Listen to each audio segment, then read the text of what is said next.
बिस्मिल्लाहिर्रहमानिर्रहीम अल्हम्दुलिल्लाहि रब्बिल आलमीन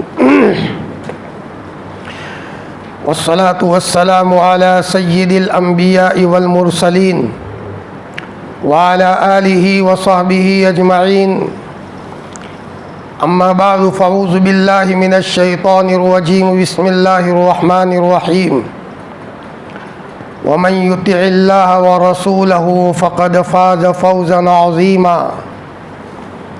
वक़ाल रसूलुल्लाहि सल्लल्लाहु अलैहि वसल्लम अद्दीनु कुल्लुहु अदबुन वक़ाल फ़ी रिवायतिन अद्दीनु अन्नसीहा अद्दीनु अन्नसीहा अद्दीनु अन्नसीहा क़ालू लिमन या रसूलल्लाह क़ाल लिल्लाहि व लिरसूलिहि व लिअइम्मतिल मुस्लिमीन व आम्मतिहिम वफ़ी रिवायतिन लिअइम्मतिल मुस्लिमीन व आम्मतिहिम औ कमा क़ाल अलैहिस्सलातु वस्सलाम। अल्लाहुम्मा सल्लि अला सय्यिदिना मुहम्मदिन व अला आलि सय्यिदिना मुहम्मदिन व बारिक वसल्लिम। अल्लाहुम्मा सल्लि अला सय्यिदिना मुहम्मदिन व अला आलि सय्यिदिना मुहम्मदिन व बारिक वसल्लिम। अल्लाहुम्मा सल्लि अला सय्यिदिना मुहम्मदिन व अला आलि सय्यिदिना मुहम्मदिन व बारिक वसल्लिम। बहुत मोहब्बत के काबिल मेरे अज़ीज़ दीनी ईमानी भाइयों,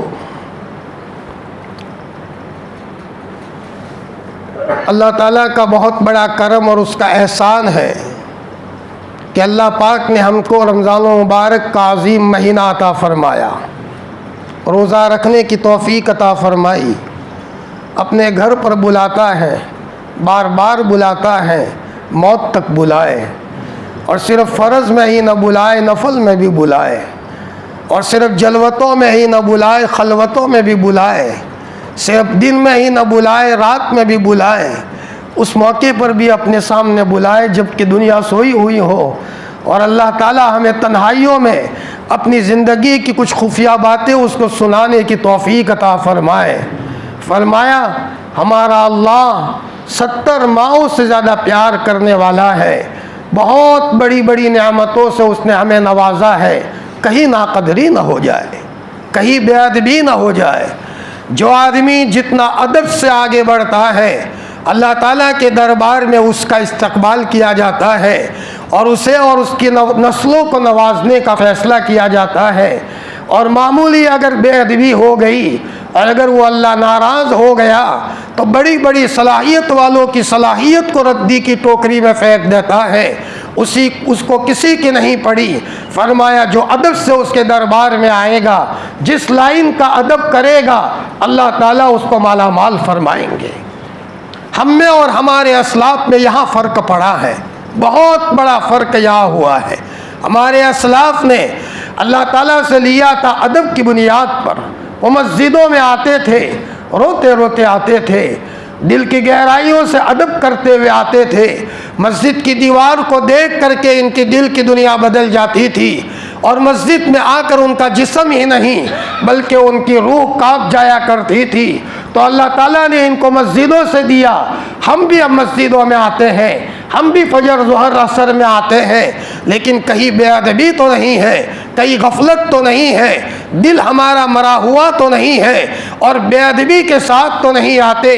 एक वक्त के दुनिया के बादशाह के दरबार में जाए तो कितने अदब के साथ जाते हैं, कपड़ा ढंग से पहन लेते हैं, जूतियाँ सही पहन लेते हैं, अपने बदन पर इत्र लगा लेते हैं। कहीं हमारा गरीबान खुला हो तो उसको बंद कर देते हैं कि बादशाह के दरबार में जा रहे हैं। हम अल्लाह पाक के दरबार में आए बातें करते हुए, मजाक करते हुए, हंसते हुए।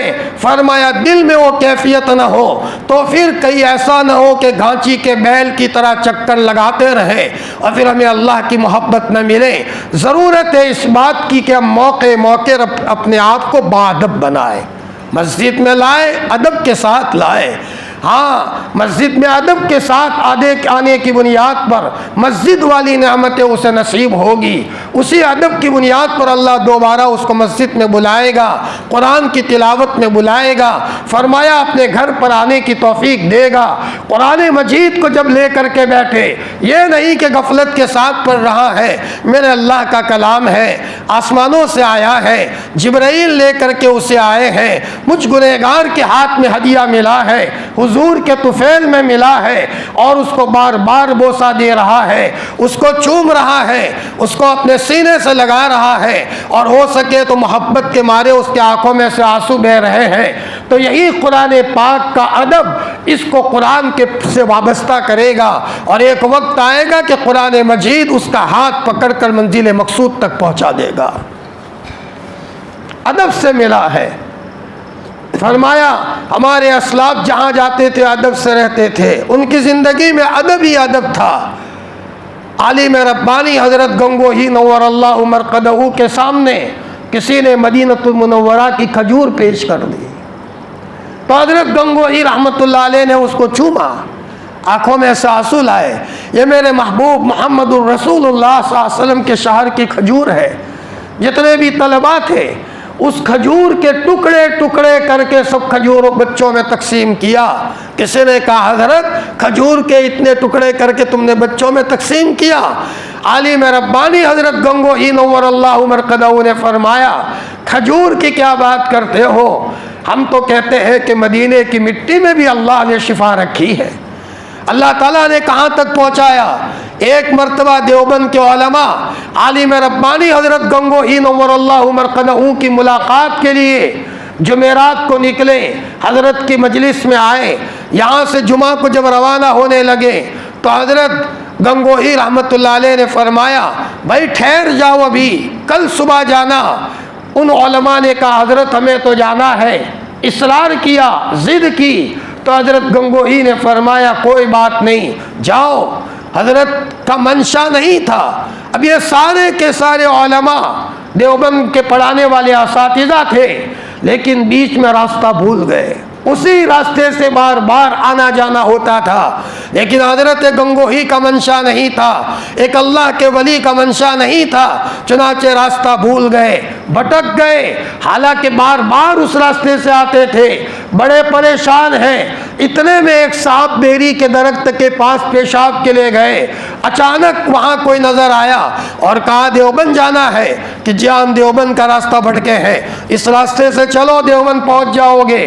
वो लोग देवबंद पहुँच गए। आइंदा जब हज़रत गंगोही की खिदमत में आए तो आलिम रब्बानी हज़रत गंगोही रहमतुल्लाह अलैह ने आते ही पूछा भाई देवबंद का रास्ता भटक गए थे? जी हज़रत हम भटक गए थे। फरमाया तो मुझे यहाँ अल्लाह ने पता चला दिया, इल्म हो गया मुझे, तो मैंने अल्लाह से दुआ की तो अल्लाह ताला ने हज़रत खलील अलैहिस्सलातु वस्सलाम को भेजा और आपकी रहबरी की। फरमाया ये हज़रत गंगोही को मिला था अदब की बुनियाद पर, अदब किया करते थे। कुरान पाक का अदब है, मस्जिद का अदब है, रमज़ान के महीने का अदब है, मुबारक रातों का अदब है, अपनी माँ का अदब है, अपने असातिज़ा का अदब है, बूढ़ों का अदब है, उलमा का अदब है, हाफिज़ कुरान का अदब है। उसी अदब की बुनियाद पर अल्लाह ताला ने इन लोगों को पहुँचाया। अल्लाह तक पहुँचने के लिए कोई हवाओं में उड़ना नहीं है, इसी ज़मीन पर रहते हुए सिर्फ आदमी अपना अंदाज बदल दे, कोई बोलना भी ज़रूरी नहीं है। जहाँ कहीं भी रहे अदब के साथ रहे। अदब की बुनियाद पर अल्लाह पाक ने कहाँ से कहाँ पहुँचाया। जी इन लोगों की ज़िंदगियों में अदब और एहतराम था। एक मरतबा हज़रत शेखुल इस्लाम मौलाना हुसैन अहमद मदनी नव्वरल्लाहु मरक़दहू शेखुल हिंद रहमतुल्लाह अलैह के नामवर शागिर्द है। हज़रत मौलाना अरशद मदनी दामत बरकातुहुम के वालिद माजिद हैं, लेकिन अपने उस्ताद का अदब किया। उस्ताद के अदब से मिलता है। जैसे मैंने इससे पहले भी सुनाया था, सादुद्दीन तफ्ताज़ानी रहमतुल्लाह अलैह मदरसे में पढ़ते हैं, कुनज़ान है, पीछे बैठते हैं, सलाहियत नहीं है। मदरसे के बच्चे भी इनका मजाक करते हैं और उस्ताद भी समझते हैं कि ये बच्चा बहुत कुनज़ान है। लेकिन उनकी माँ को कहा कि अम्मा मुझे सबक समझ में नहीं आता। फरमाया बेटा तू सिर्फ अदब से बैठता रहे, तू उस्ताद की बेअदबी मत कर, किताब का अदब कर, क्लास का अदब कर, बेअदबी तेरी ज़िंदगी में ना हो। इधर मैं तेरी माँ हूँ, मैं तेरे लिए दुआ करती रहूँगी। उधर माँ की दुआएं रहीं, उधर उस्ताद ने देखा कि बच्चा अदब से आता है, क्लास का अदब किया। तो एक वक्त ऐसा आया कि हज़रत सादुद्दीन तफ्ताज़ानी क्लास में है, उस्ताद ने सबक पढ़ाना शुरू किया। तो सादुद्दीन तफ्ताज़ानी ने उस्ताद को रोक दिया, हज़रत ये बात मुझे समझ में नहीं आती। उस्ताद ने जवाब दिया, फिर उस्ताद ने सबक पढ़ाना शुरू किया। तो सादुद्दीन ने रोक दिया, बार बार सादुद्दीन रोकते हैं। उस्ताद समझ गए कि आज बच्चा वो नहीं है, आज बच्चा बदला बदला है। अपने कमरे में अलग ले गए, बेटा सादुद्दीन तुम वो नहीं हो जो रोज़ाना तुम नज़र आते थे। रोते हुए फरमाया कि हज़रत मैं तुम्हें क्या बताऊं, आज रात को मैं सोया हुआ था और अचानक किसी ने मुझे कहा कि हज़रत नबी करीम सल्लल्लाहु अलैहि वसल्लम तुम्हें बुलाते हैं, चलो अल्लाह के रसूल की खिदमत में। तो मैं तो खुश होकर के गया। एक छोटे से बच्चे को हुजूर ख्वाब में आ जाए तो उसके लिए तो हज़ारों ईदों से बढ़कर है। फरमाया उससे ज़्यादा खुशी का कोई दिन नहीं होता। मैं गया जब अल्लाह के रसूल सल्लल्लाहु अलैहि वसल्लम की खिदमत में, तो अल्लाह के रसूल सल्लल्लाहु अलैहि वसल्लम ने मुझे देख कर कहा, सादुद्दीन बहुत मेहनत करते हो बेटा, और तुम्हें दिमाग और जहन नहीं है, लेकिन आदत से रहते हो, बेटा अपनी ज़बान निकालो। सादुद्दीन ने अपनी ज़बान को निकाला। हज़रत नबी करीम सल्लल्लाहु अलैहि वसल्लम ने अपनी ज़बान सादुद्दीन की ज़बान से लगाई। जो ही सादुद्दीन की ज़बान से हुजूर ने अपनी ज़बान को लगाया, फ़ौरन सादुद्दीन का दिमाग और दिल रोशन हो गया। ये है अदब की बुनियाद पर अल्लाह ताला देते हैं, और जो ही बेअदबी होती है तो अल्लाह ताला महरूम फरमा देते हैं। जी हज़रत गंगोही नव्वरल्लाहु मरक़दहू सबक पढ़ाते हैं। हज़रत की मजलिस में शेखुल हदीस मौलाना ज़करिया साहब रहमतुल्लाह अलैह के वालिद माजिद मौलाना याह्या साहब भी रहते थे। हज़रत गंगोही की खिदमत करते थे, खिदमत से मिला है, खिदमत के नतीजे में अल्लाह पाक नस्लों को नवाजता है। तो हज़रत मौलाना याह्या साहब रहमतुल्लाह अलैह हज़रत गंगोही की खिदमत करते थे। चंद साल हो गए, घर नहीं गए ईद मनाने के लिए, तो उनकी वालिदा ने हज़रत गंगोही को ख़बर भेजी, हज़रत मेरा बच्चा याह्या ईद के दिन भी नहीं आता, ज़रा उसको ये टेंशन है कि सबक छूट जाएगा। फरमाया हज़रत तुम अब की मर्तबा ईद के दिन मेरे बच्चे को भेजो, सबक मत पढ़ाओ। तो हज़रत गंगोही ने फरमाया बेटा याह्या अब की मर्तबा आपको ईद मनाने के लिए घर जाना है, मैं सबक नहीं पढ़ाऊँगा। चुनाचे हज़रत गंगोही ने सबक नहीं पढ़ाया। उनकी वालिदा के कहने के नतीजे में इधर जब 2-3 दिन के बाद या हफ्ते के बाद जब मौलवी याह्या आए, हज़रत गंगोही ने सबक पढ़ाना शुरू किया, तो पड़ोस में एक बिहार या बंगाल का तालिब इल्म था जो बला का ज़हीन था, अल्लाह ने गज़ब का उसका दिमाग दिया हुआ था। उसने बड़बड़ाते हुए हज़रत गंगोही पर एतराज़ किया और ज़रा मुँह बिगाड़ा। तो हज़रत गंगोही रहमतुल्लाह अलैह ने फरमाया क्या कहा, सिर्फ इतना कहा हज़रत गंगोही ने, क्या कहा, हज़रत गंगोही का दिल नाराज़ हो गया वो बड़बड़ाने पर। चुनाचे हज़रत गंगोही की नाराज़गी के नतीजे में तनज़्ज़ुली में आना शुरू हुआ, रेवस आना शुरू हुआ, दिमाग चला गया, और गंगों में एक लकड़ी के ऊपर एक डोरे के ऊपर मरा हुआ कौवा बांध करके घूमता था और यूँ कहता था लोगों बताओ कौवा हलाल है या हराम है, कौवा हलाल है या हराम है। जिसको अल्लाह ने बला का ज़हन दिया था, एक अल्लाह के वली की बेअदबी के नतीजे में अल्लाह ने फ़ौरन ज़हन को खींच लिया और इतना ज़हीन आदमी वक्त का पागल होकर के रह गया। अल्लाह अकबर। अल्लाह हम सबको अदब से माला माल फरमाए। हमारे पास माँ का अदब नहीं है, कभी माँ को सामने बोल दिया। हमारे पास बाप का अदब नहीं है, कभी बाप के सामने हमने बहस कर ली। क्या पता बाप पढ़ा है नहीं पढ़ा, आलिम है नहीं है, लेकिन तुम्हारे बाप होने की निस्बत उसके साथ लगी है। तुम्हारे लिए आबे ज़मज़म कहीं और से नहीं, उसी बाप के कदमों से निकलेगा। कोई भी आदमी अपने माँ बाप की बेअदबी करके चाहे ज़हीन क्यों ना हो, वो ये चाहे कि मैं अपनी जहानत की बुनियाद पर ले लूँगा, ये खामखा का उसका ख्वाब है। आदमी को एक मकाम तक पहुंचने के लिए ज़रूरी ये है कि माँ के सामने अदब से बैठे, बाप के सामने अदब से बैठे, उस्ताद के सामने अदब से बैठे। शेखुल हदीस मौलाना ज़करिया साहब रहमतुल्लाह अलैह फरमाते हैं, मेरे वालिद माजिद मौली याहिया कहते थे, ज़करिया तुझे किसी के पास पढ़ने नहीं भेजूंगा, हो सकता है तो किसी की बेअदबी कर दे और तू इल्म की बरकतों से महरूम हो जाए, तू मेरे पास बैठ। हाँ, अगर तुझे पढ़ना है तो तेरे शेख मौलाना खलील अहमद साहब के पास पढ़, इसलिए कि तू अपने शेख का अदब करता है। मुझे डर ये लगता है कि नादानी की बुनियाद पर तू किसी उस्ताद की बेअदबी करेगा और तू इल्म की नेमत से महरूम हो जाएगा। मैं ये चाहता हूँ तू किसी इल्म की किसी मकाम तक पहुँचे। हकीमुल उम्मत हज़रत थानवी नव्वरल्लाहु मरक़दहू पढ़ा करते थे देवबंद में हज़रत मौलाना याकूब साहब नानोती रहमतुल्लाह अलैह की खिदमत में। हज़रत मौलाना याकूब साहब नानोतवी अल्लाह अल्लाह करने वाले थे। जैसे यहाँ लोग अल्लाह अल्लाह करने के लिए जमा होते हैं, अल्लाह की ज़मीन को ज़िक्र से भर दो, बातिल खुद ब खुद पिघल जाएगा। बर्फ़ को पिघलाने के लिए शोर करने की ज़रूरत नहीं है। सूरज की गर्मी आएगी, बर्फ़ पिघल जाएगा। घरों में बातिल असरात हैं, इनको पिघलाने के लिए अपने घर को अल्लाह के ज़िक्र से भर दो। जहाँ कहीं भी अल्लाह का ज़िक्र होता है, फरमाया उसका एक असर होता है।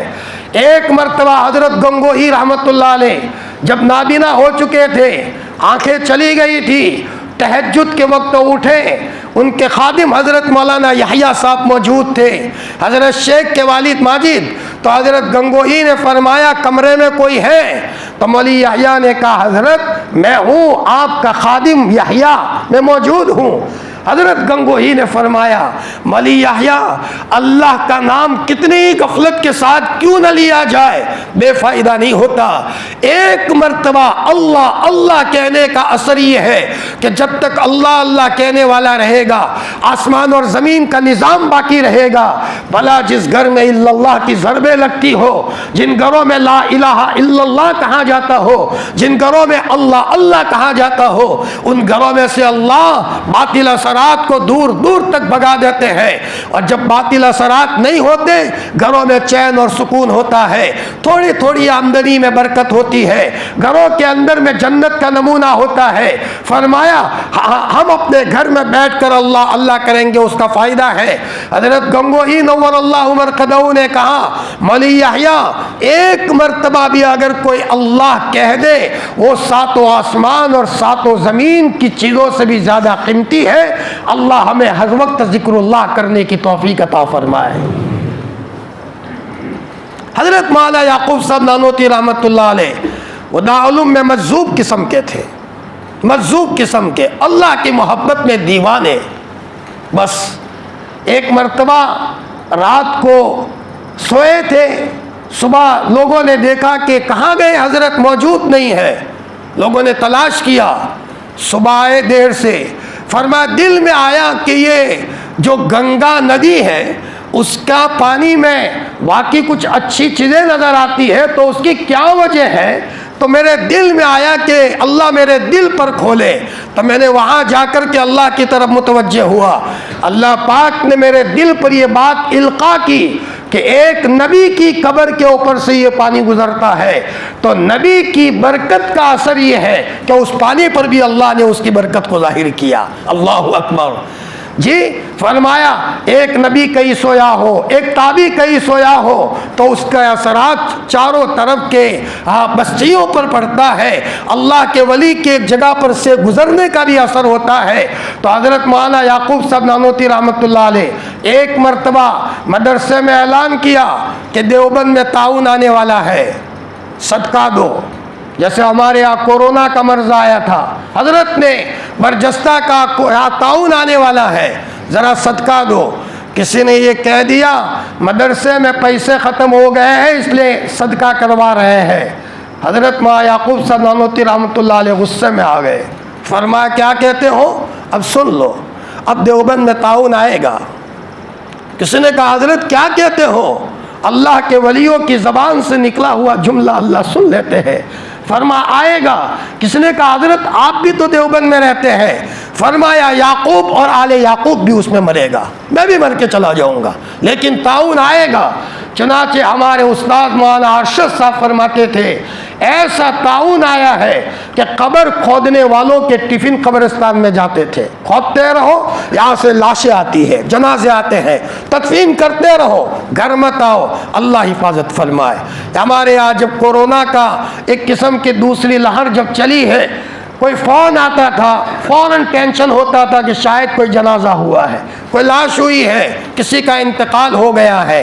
हज़रत मौलाना याकूब साहब नानोती रहमतुल्लाह अलैह के पास हकीमुल उम्मत हज़रत थानवी नव्वरल्लाहु मरक़दहू पढ़ते थे, मिशकात शरीफ पढ़ लिया, अब दौरा पढ़ना था, सारे के सारे बच्चे हज़रत मौलाना याकूब साहब को छोड़कर जाने लगे। वहाँ गंगोह में, हज़रत गंगोही की खिदमत में, गंगोह के अंदर में दौरा मशहूर था, अकेले छप सब किताबें पढ़ाया करते थे। हज़रत मौलाना याकूब साहब नानोती रहमतुल्लाह अलैह ने हज़रत थानवी को कहा, अशरफ अली सब बच्चे जाते, तुम भी चले जाओ। फरमा, हज़रत आप मेरे उस्ताद हो, आपने मुझे पढ़ाया है, मैं आपको छोड़कर मिशकात के बाद दौरे के लिए वहाँ नहीं जा सकता, आप ही मेरे उस्ताद हो, आपके पास ही पढ़ूंगा। फ़ौरन हज़रत इमाम याकूब नानोती रहमतुल्लाह अलैह ने दुआओं से नवाजा। हमारे हज़रत मुफ्ती फ़ारूक साहब नव्वरल्लाहु मरक़दहू फरमाते थे, दूसरे साथियों को कौन जानता है, हकीमुल उम्मत हज़रत थानवी नव्वरल्लाहु मरक़दहू को दुनिया जानती है। उस्ताद के अदब की बुनियाद पर अल्लाह पाक ने कहाँ से कहाँ पहुँचाया। सिर्फ हज़रत के कब्र की थोड़ी सी तौहीन कर दी हमारे उन लोगों ने जो देवबंदी नहीं है, देवबंद के ख़िलाफ़ है, तो दूसरे मुल्कों से लोग आए, इन्होंने आवाज़ उठाई कि हमारे उस्ताद और हमारे शेख हज़रत थानवी की कब्र की बेअदबी हुई है, चारों तरफ चार दीवारी कर दी जाए। ये है हज़रत थानवी की कोई औलाद तो नहीं थी, लेकिन रूहानी औलाद अल्लाह ने दुनिया में फैला दी है, उनके तलबा और शागिर्दों का हुजूम दुनिया में फैल गया है। फरमाया अदब की बुनियाद पर मिलता है। आज हमारे पास अदब की कमी है, अल्लाह हम सबको अदब से माला माल फरमाए। मस्जिद में आए, आदाब से बैठे, माशाअल्लाह मुअतकिफ़ीन आए हैं, अल्लाह ने तौफीक दी है। यहाँ से आज से हमारी जो रातें हैं, बड़ी और मुबारक रातें शुरू हो रही है। वैसे तो हर रात शब कदर है अगर उसकी कदर की जाए, लेकिन हकीकत में शब कदर की रातों का जो ज़्यादा इम्कान है वो ताक़ रातें और वो आखिरी अशरा शुरू हो गया। हमारी पाक माँ हज़रत आयशा रज़ी अल्लाह तआला अन्हा फरमाती है, वैसे तो हमारा नबी, हमारा महबूब पूरी रात रमज़ान के महीने में अल्लाह की तरफ मुतवज्जे रहते थे, लेकिन जब आखिरी अशरा आता था, शद्द मीज़रहू, आप अपने तहबंद को मजबूत बांध लेते थे। मजबूत बांधने का मतलब ये है, औरतों से कुल्ली या तंदूरी, या तो है कि कमर कस लेते थे इबादत के लिए, और ऐसा ही नहीं बल्कि आप अयक़ज़ अहलहू, आप अपने पूरे के पूरे घराने को बेदार रखते थे। अल्लाह की तरफ मुतवज्जे हो जाओ, आइंदा न मालूम रमज़ान का महीना नसीब हो या नसीब न हो, अल्लाह के रसूल अपने घराने को अल्लाह की तरफ मुतवज्जे करते थे। दुआओं का महीना है, इसमें दुआ की जाए। हाफिज़ इब्न क़य्यिम फरमाते हैं, एक वाक़या लिखा है कि मैंने दुआ मांगना और दुआ मांगने की कैफियत चंद वाक़ियों से मुझे मिली है। एक वाक़या अल्लामा इब्न क़य्यिम ने नकल किया है। एक माँ ने अपने बच्चे को मारा और बहुत मारा, मार करके अपने घर से भगा दिया। कोई शरारत की होगी, कोई गलती की होगी, ये बच्चा भाग गया, माँ को कोई रहम नहीं आ रहा था, ये बच्चा भाग गया।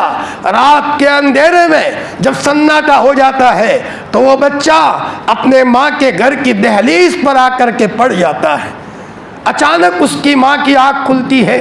उसकी माँ ने जब दरवाज़ा देखा, खोला तो बच्चा दहलीज पर पड़ा हुआ है। तो माँ को तो अभी भी गुस्सा था, तो माँ ने उसको मारना शुरू किया। तो उस बच्चे ने अपनी माँ का पाँव पकड़ लिया, मेरी माँ तू मारे, जितना मारना हो मार ले, लेकिन मैं तेरे कदमों को छोड़ कर नहीं जा सकता।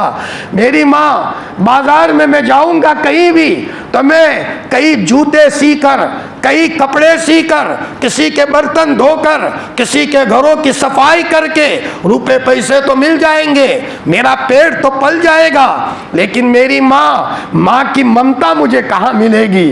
माँ की ममता तो तेरे पास है, तेरे अलावा किसी के पास नहीं है। जब ये कहा तो माँ को रोना आ गया। माँ ने अपने बच्चे को सीने से लगाया और यूँ कहा कि बेटे जा, अब मैंने माफ़ कर दिया।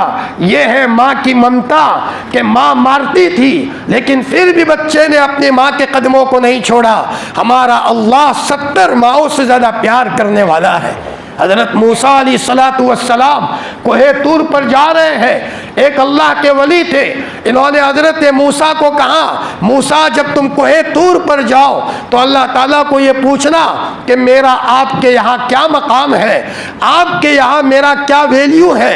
अल्लाह ताला ने हज़रत मूसा को कहा, मूसा कह देना मेरे उस बंदे को, मैंने तुम्हारा नाम जहन्नमियों में लिखा है, मैं तुमको जहन्नम में डालूंगा, भले तुम इबादत करते करते थक जाओ, मैं तुमको जहन्नम में डालूंगा।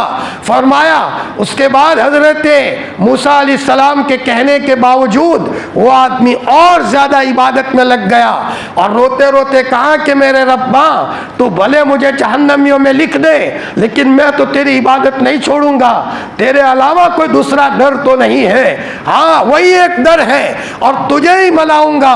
अल्लाह की तरफ से फौरन वही आई हज़रत मूसा अलैहिस्सलातु वस्सलाम पर कि मूसा मेरे उस बंदे को कह दो तुम्हारी ये अदा हमें बहुत पसंद आई और तुम्हारा नाम जन्नत वालों में लिख देते हैं। अल्लाह तो अल्लाह है, ये ताक़रात अल्लाह की तरफ से हमें दी गई है। हज़रत मुहम्मदुर रसूलुल्लाह सल्लल्लाहु अलैहि वसल्लम के तुफ़ैल में कम अज़ कम इस रात में अपने बिस्तर में बैठे बैठे इस्तिग़फ़ार की कसरत करें, दुरूद शरीफ की कसरत करें, ला इलाहा इल्लल्लाह की कसरत करें। कोई घड़ी ऐसी होगी इधर हम कहना शुरू करें और उसकी तरफ से नज़र मोहब्बत ऐसी लग जाए कि अल्लाह कबूल कर दे, और जब वो कबूल करेगा तो दिल की दुनिया को बदलेगा, दिल की कैफियत बदल जाएगी। अल्लाह ताला ने ये रातें हमें हुजूर के तुफ़ैल में अता फरमाई है। मैंने बताया अदब के साथ हमें ये वक्त गुजारना है।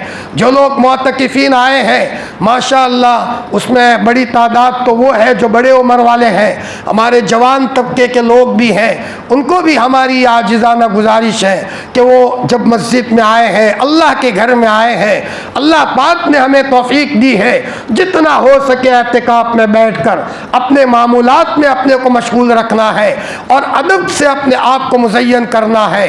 जितना अदब से मुज़य्यन करेंगे दिल की दुनिया बदलेगी। बस हमें आपको अदब में लाने की ज़रूरत है।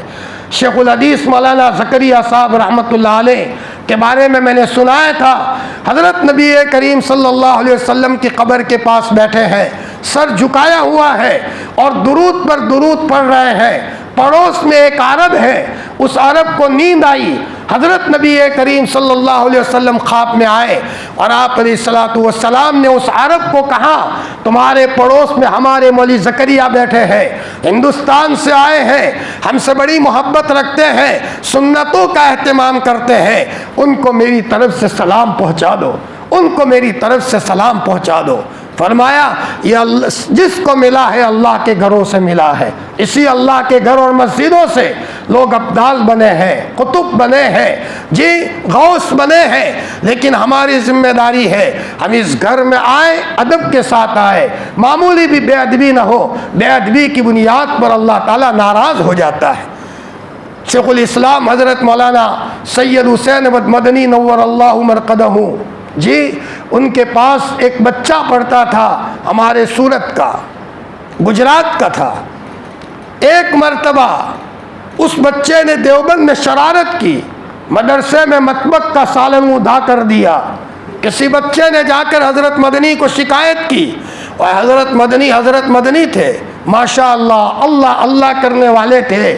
यहाँ सूरत में एक जगह पर गए, लोगों ने कहा कि हज़रत यहाँ कुएं का पानी कड़वा है, तो हज़रत मदनी रहमतुल्लाह अलैह ने कहा पानी लाओ। जब पानी लाया गया हज़रत मदनी रहमतुल्लाह अलैह ने पानी पर दम किया, ये पानी कुएं में डाल दो। कुएं में डाला तो पूरे कुएं का पानी मीठा हो गया। एक आदमी के इंतकाल का वक्त करीब हुआ, किसी ने कहा कि हज़रत मदनी से दुआ करा लो, पानी पर दम करा लो। पानी लेकर के वो साहब हज़रत मदनी की खिदमत में आए। हज़रत मदनी ने वैसे ही फूंक मारी। इनके दिल में हज़रत मदनी की फूंक की कदर नहीं थी। ऐसी फूंक से क्या होता है। उन्होंने पानी नाकदरी के साथ ज़मीन पर गिरा दिया। जहाँ पानी गिराया फ़ौरन वहाँ पर सब्ज़ा उग गया, उसी वक्त घास उग गई। तब पता चला कि ये तो करामती पानी था। फ़ौरन ये साहब दोबारा हज़रत मदनी की खिदमत में आए। कहा हज़रत माफ़ करना, मैंने आपके पानी की कदर नहीं की और वो पानी मैंने ज़मीन पर गिरा दिया। हज़रत मदनी रहमतुल्लाह अलैह ने फरमाया नादान, हमारे पानी की कदर नहीं करते, जाओ तुम्हारा भाई मर चुका है, उसके जनाजे की नमाज पढ़ा लो। बेअदबी की बुनियाद पर हज़रत मदनी को मिला था अदब की बुनियाद पर। अपने उस्ताद शेखुल हिंद रहमतुल्लाह अलैह के पास पढ़ते थे। उस्ताद के वहाँ मेहमान आते थे, दूर दूर से मेहमान आते थे। इस्तिंजा खाना सादा था, डिब्बे में इस्तिंजा भर जाए तो उस ज़माने में डिब्बे को जंगल में फेंक देना पड़े। किसी एक तालिब इल्म ने देखा कि हज़रत शेखुल हिंद के घर की मैं खिदमत करूँ, हज़रत शेखुल हिंद के घर में इस्तिंजा खाने का डिब्बा मैं रात में फेंक आऊँ। लेकिन जब भी देखें कोई फेंक देता है, इस्तिंजा खाना साफ हो जाता है। खूब देखा, बार बार देखा। एक मर्तबा रात के अंधेरे में निगरानी की तो पता चला कि रात के अंधेरे में शेखुल इस्लाम मौलाना हुसैन अहमद मदनी नव्वरल्लाहु मरक़दहू आते हैं और अपने उस्ताद के घर से इस्तिंजा खाने का डिब्बा उठाते हैं और जंगल में डाल आते हैं। हज़रत मदनी को पता था जब तक मैं अपने उस्ताद के कदमों की खिदमत नहीं करूँगा हुसैन अहमद के दिल की दुनिया नहीं बदलेगी और अल्लाह ताला हुसैन अहमद को सिफात से नहीं बदलेगा। अल्लाह पाक ने यहाँ तक नवाजा। एक मरतबा में देवबंद में मदनी गेट से निकल रहा था, एक बूढ़े मियाँ बैठ कर रो रहे थे। मैंने कहा बूढ़े मियाँ कोई तकलीफ़ है आपको, क्यों रो रहे हो, कोई तकलीफ़ हो तो बताओ। मुझे कहा कि बेटा कोई तकलीफ़ नहीं है, बेटा वो हज़रत मदनी रहमतुल्लाह अलैह का मकान है, कब्र में हज़रत मदनी सोए हुए हैं। मैं हज़रत मदनी का मुरीद था, मीरठ से आता था हज़रत मदनी रहमतुल्लाह अलैह की खिदमत में और आज रोज़ाना जुमा को आता हूँ। मेरे हज़रत मदनी की कब्र पर झाड़ू देता हूँ, यासीन शरीफ पढ़ता हूँ। इन्होंने कहा कि हज़रत मदनी के इंतकाल का वक्त करीब आया, मैं पास में बैठा हुआ था तो मेरा नाम लेकर के कहा कि बेटा मेरे दुनिया से जाने का वक्त करीब आया है, 80 रुपये का मेरे ऊपर कर्ज है, सिर्फ मुझे उसी का टेंशन सताता है।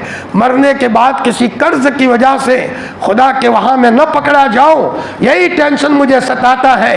फरमा काश कि कोई बंदा टेंशन को कर्जे को अदा कर दे, अल्लाह उसको बदला देगा। कहा हज़रत आपका पीतल का लोटा मुझे तबर्रुक के तौर पर दे दो, मैं इंशाअल्लाह आपका कर्ज अदा करूँगा। हज़रत मदनी ने फरमाया बेटा लो ये लोटा आपको हदिये में देता हूँ।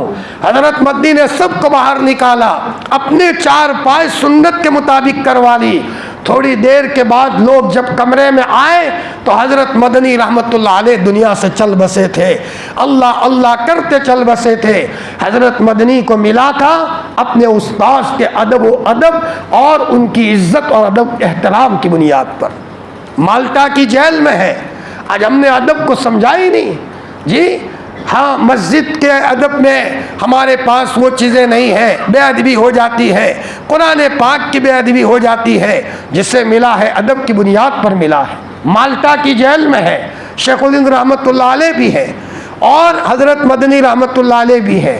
रमज़ान का महीना आया, उस्ताद भी हाफिज़ नहीं है, शागिर्द भी हाफिज़ नहीं है। तो हज़रत शेखुल हिंद ने कहा कि बेटा हुसैन अहमद तू भी हाफिज़ नहीं, मैं भी हाफिज़ नहीं, कुरान सुनने के आमादी है। तो हज़रत मदनी ने कहा हज़रत आप मेरे उस्ताद हैं, मैं आपका शागिर्द हूँ, आप दुआ फरमा दीजिए। तो हज़रत शेखुल हिंद रहमतुल्लाह अलैह ने फरमाया ठीक है बेटा, उस्ताद भी उस्ताद थे जी। जब जनाजा आया है दिल्ली से लाया गया और जब इनको नहलाने के लिए लिया, इनकी कमर को खोला तो वहाँ सलाखों के निशान पड़े हुए थे। माल्टा की जेल में हज़रत मदनी रहमतुल्लाह अलैह सफ़र में थे, आए, अपने उस्ताद की कमर के बारे में पता चला। हज़रत मदनी रोए हैं। हज़रत मदनी ने फरमाया, तुम्हें क्या पता मेरे उस्ताद के साथ क्या गुजरी है। माल्टा के जेल में दुश्मन इनको अलग ले जाता था और सलाद को गर्म करके, खिलासरी को गर्म करके इनकी कमर पर दागता था और यूँ कहता था शेखुल हिंद को, महमूदुल हसन को, अपनी बात से फिर जाओ। फरमाते थे कोई हरज नहीं, सुन्नत बिलाली जिंदा हो जाएगी, सुन्नत बिलाली जिंदा हो जाएगी। जब अंदर में ईमान पुख्ता होता है, सलाखों के पीछे भी ईमान में तसल्जुल नहीं आता। फरमाया बेटे मैं दुआ करता हूँ। इधर शेखुल हिंद ने दुआ शुरू की। रमज़ान का महीना शुरू हुआ, रोज़ाना हज़रत मदनी रहमतुल्लाह अलैह एक कुरान एक सपारा याद करते हैं, रात को सुनाते हैं। इधर महीना पूरा हुआ और इधर हज़रत मदनी का कुरान पूरा हुआ। ये मिला है उस्ताद के अदब की बुनियाद पर। जब इंसान की ज़िंदगी में अदब और एहतराम होता है तो अल्लाह ताला उसके नतीजे में उसकी बरकतों से अल्लाह पाक माला माल फरमाते हैं। आज हमारी ये पहली रात है और 21वीं शब भी है। माशाअल्लाह मोतकिफ़ीन भी आए हुए हैं और अल्लाह ताला ने कम से कम ये कोई कम सआदत है कि सलात व सलाम पढ़ा जाता है। हज़रत नबी करीम सल्लल्लाहु अलैहि वसल्लम पर यहाँ बैठकर दुरूद का नजराना पेश किया जाता है। जितना हो सके अदब से बैठे। अल्लाहुम्मा सल्ली अला सय्यिदिना मोहम्मद, ये अम्र है। या हम कह रहे हैं कि अल्लाह तू रहमत कामिला भेज मेरे महबूब मोहम्मदुर रसूलुल्लाह सल्लल्लाहु अलैहि वसल्लम पर। कम से कम बैठे हुए आमीन कहे, आमीन कहे। ए अल्लाह तू दुरूद को कबूल फरमा, ये दुरूद हमारे नबी के वहाँ भेज दे। हमें क्या पता, हम यहाँ बैठ कर अदब से सुनेंगे, हुजूर के पास हमारा मैसेज जाएगा। खुदा पाक की कसम, अल्लाह का नेट और हुजूर का नेट सब जगह लगा हुआ है। इसको मामूली ना समझे। हमारे उस्ताद मुफ्ती महमूद साहब रहमतुल्लाह अलैह के पास एक साहब आए। इन्होंने कहा कि हजरत मैं अपनी ज़िंदगी की कहानी सुनाऊं। मैं अल्लाह के रसूल की कब्र के पास बैठा हुआ था, इतने में एक साहब हुजूर की कब्र के पास से आए और इन्होंने यूँ कहा कि अल्लाह के रसूल ने आपको सलाम कहा है। तो मैंने कहा मुझे सलाम कहा है? कि जी आपको सलाम कहा है। कि मुझे तो पता नहीं चला, हुजूर का सलाम ऐसे ही होता है। आपको पता चले न चले लेकिन हुजूर का सलाम ऐसे ही होता है। उन साहब ने मुफ्ती साहब को कहा, मैंने उनको नाम पूछा आपका क्या नाम है? फरमाया मेरा नाम ताजुद्दीन है। कहाँ के रहने वाले? हैदराबाद का रहने वाला हूँ। चुनाचे उन्होंने नाम लिख दिया ताजुद्दीन। और जब वापस आए हिंदुस्तान में तो सोचा लाओ हैदराबाद जाओ, ताजुद्दीन नाम की मुलाकात करूँ, जिन्होंने मुझे हुजूर के रोज़े के पास मिले थे। लोगों को पूछा ताजुद्दीन नाम का कोई है? लोगों ने कहा हम तो नहीं जानते, कोई नहीं है। फरमाया हाँ किसी ने कहा ताजू बाबा करके कोई है और वो तो सालों से जेल में है। चलो यहाँ तक आए हैं, देख आए वही है या कौन है। वहाँ जब जेल में जाने लगे तो इनके जाने से पहले उस मजजूब ने लोगों को कह दिया अदब से खड़े हो जाओ, एक आदमी हमारी मुलाकात के लिए आ रहा है, उनको हमारे पास ले करके आओ। जब ताजू बाबा के पास ले गए तो ताजू बाबा ने कहा मुलाकात के लिए आए हो? कि जी हज़रत मैं आपकी मुलाकात के लिए आया हूँ, आपने हुजूर का सलाम पहुँचाया था। लेकिन समझ में नहीं आता, लोग तो कहते हैं कि सालों से आप जेल में हैं और आप तो हुजूर के रोज़े के पास मिले थे। ताजू बाबा ने आसमान की तरफ देख करके कहा इन अकल के अंधों को क्या पता, हम जब हुजूर के दरबार में जाना चाहते हैं दुनिया की सलाखें हमें नहीं रोकती, हम चले जाते हैं जेलों में से और हुजूर के दरबार में पहुंच जाते हैं। हुजूर का सलाम ऐसे ही होता है। कम से कम जितना हो सके इतना जल्द यासीन शरीफ के ख़त्म में शिरकत फरमाए, सलात व सलाम में शिरकत फरमाए और अदब से बैठे। हो सकता है यही अदब हमारी नवाजिश का और हमारे आगे बढ़ने का अल्लाह ताला उसी पर फैसला फरमाए। अल्लाह ताला हम सबको अदब से माला माल फरमाए। माँ का अदब हो, बाप का अदब हो, मस्जिद का अदब हो, असातिज़ा का अदब हो, कुरान पाक का अदब हो, इल्म वालों का अदब हो। फरमाया रमज़ान के महीने का अदब हो, बैतुल्लाह का अदब हो। अपनी ज़िंदगी को अदब से माला माल फरमाए। हाँ अस खुदा खाहेम तौफीक अदब बेअदब महरूम गश्त अस फज़्ल रब। जितना अदब हमारी ज़िंदगी में होगा इतना ही अल्लाह ताला हमें नवाजेंगे। एक मरतबा हम हरम में बैठे हुए थे, एक साहब लंदन से आए थे, तो यूँ मुलाकात करते हुए कह रहे हैं, मौलाना जी आप इंडिया के लगते हो। हमने कहा जी हाँ। फरमाया मौलाना मैं चार्जिंग भरने के लिए आया हूँ, बैतुल्लाह से अपनी नज़र को नहीं हटाऊँगा, यह अल्लाह का घर है, सिर्फ चंद दिन का हमें वक्त मिला है। जी लंदन का एक जवान है, वहाँ से आता है अपने आँखों में बैतुल्लाह के ज़रिए से चार्जिंग भरने के लिए। फरमाया हमको भी अल्लाह की इन नूरानी चीज़ों से चार्जिंग भरने की ज़रूरत है। कुरान मजीद की तिलावत की कसरत से, दुरूद शरीफ की कसरत से, इस्तिग़फ़ार की कसरत से इंशाअल्लाह जितना हम इसकी कदर करेंगे अल्लाह पाक हमें माला माल फरमाएगा। व आखिरु दावाना अनिल हम्दुलिल्लाहि रब्बिल आलमीन।